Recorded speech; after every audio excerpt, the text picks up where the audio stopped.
means that you're turn them off. Nashville County in West Central Texas. Western Jones County in West Central Texas.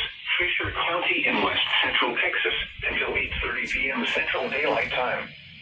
At 7:22 p.m. Central Daylight Time, a severe thunderstorm was located 7 miles southwest of Peacock, moving southeast at 55 miles an hour. Hazard: golf ball size hail and 70 miles an hour wind gusts. It's considerable. Source: radar indicated.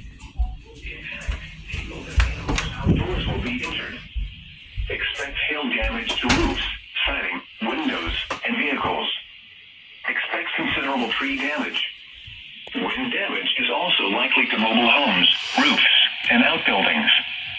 This severe thunderstorm will be near, handling around 7:45 p.m. Central Daylight Time. Stanford and Edson around 8:05 p.m. Central Daylight Time.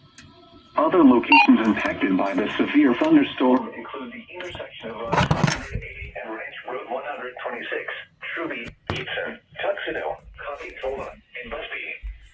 For your protection, move to an interior room on the lowest floor of a building.